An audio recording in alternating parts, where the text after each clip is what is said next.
రాజమండ్రి నుంచి నేరుగా ఢిల్లీకి విమాన సర్వీస్ మొదలైంది. అంతకుముందు ఢిల్లీ నుంచి రాజమండ్రికి వచ్చిన మొదటి ఇండిగో డైరెక్ట్ ఫ్లైట్ లో కేంద్ర మంత్రి రామ్మోహన్ నాయుడు, ఎంపీ పురంధేశ్వరి అక్కడికి చేరుకున్నారు. రన్వేపై ల్యాండ్ అయిన ఇండిగో ఎయిర్ బస్ కి వాటర్ కెనాల్స్ తో సిబ్బంది స్వాగతం పలికారు.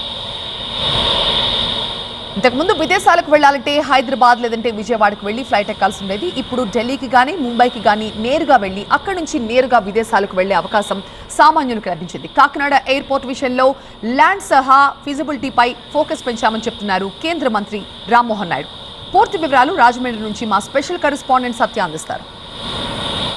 ఎయిర్పోర్ట్ నుంచి ఢిల్లీకి ఎయిర్ బస్ ని ప్రారంభించారు కేంద్ర మంత్రి రామ్మోహన్ నాయుడు. ఏదైతే ప్రజలకు మరిన్ని సేవలు అందించే విధంగా కూడా ఈ నెల డిసెంబర్లో కూడా చెన్నైకి సేవలు అందిస్తే ఇప్పుడు ఢిల్లీకి ప్రత్యేకమైనటువంటి సర్వీసులు ప్రారంభం కావడంతో ప్రజలు హర్షం వ్యక్తం చేస్తారు.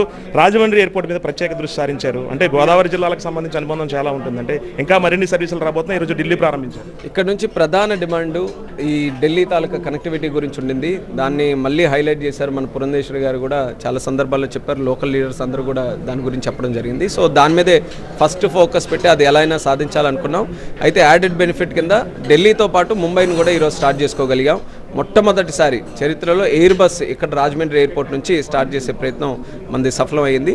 అలాగే భవిష్యత్తులో కూడా ఇంకా కనెక్టివిటీ ఇంప్రూవ్ చేయాలని డిమాండ్స్ వస్తున్నాయి. తిరుపతి కానీ, షిరిడి కానీ, జైపూర్, గుజరాత్ నుంచి బిజినెస్ కనెక్టివిటీ చాలా కమ్యూనిటీ ఇక్కడ ఉంది కాబట్టి వాళ్ళందరికీ కూడా ఉపయోగపడేలా ఈ మిగతా నగరాలకు కూడా ప్రధాన నగరాలు కనెక్ట్ చేయడానికి నా వంతుగా ప్రయత్నం చేస్తాను. ఎక్కువ గోదావరి జిల్లాలకు సంబంధించి దుబాయ్లోని మస్కట్ లాంటి సౌదీ లాంటి ఎక్కువ వెళ్తుంటారు. వీళ్ళంతా కూడా హైదరాబాద్ ప్రయాణం చేయాల్సి వస్తుంది. వాళ్ళు అక్కడి నుంచి ఇక్కడ రావడం మళ్ళీ 2 రోజులు వేస్ట్ అయిపోతుంది. అలాంటి వాటి మీద కూడా ఏమైనా సర్వీసుల మీద దృష్టి పెడతారు?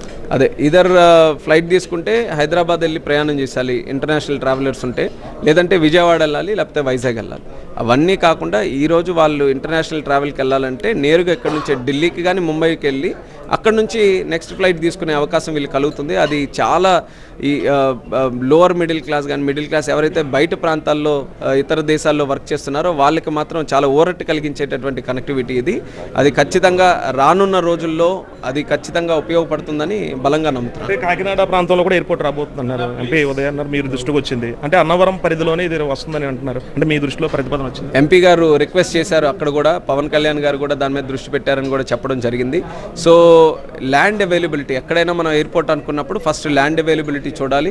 ల్యాండ్ వచ్చిన తర్వాత ఫీజిబిలిటీ కూడా చూడాలి.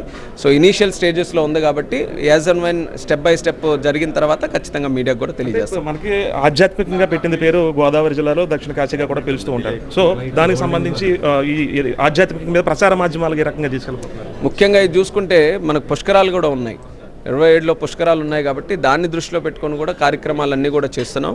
అప్పుడు దేశం నలుమూలల నుంచి కూడా ప్రజలు ఎక్కడికి రావాలని అంటే కనెక్టివిటీ చాలా ఇంపార్టెంట్. ఆ కనెక్టివిటీ పెంచుతున్నాం. న్యూ టెర్మినల్ బిల్డింగ్ కడుతున్నాం. టూరిజం ఫండ్స్ కూడా కేటాయించాం రాజమండ్రికి. ఇలాగే రాష్ట్ర ప్రభుత్వం కూడా ఒక ప్రణాళిక వేసుకొని ముందుకెళ్తుంది. సో ఆధ్యాత్మిక నగరం అనుకోవచ్చు, సాంస్కృతిక నగరం అనుకోవచ్చు, అన్ని రంగాల్లో కూడా రాజమండ్రి అయితే మాకు ప్రయారిటీ సిటీ, ఫుల్ ఫ్లెడ్జ్డ్గా డెవలప్మెంట్ చేస్తాం.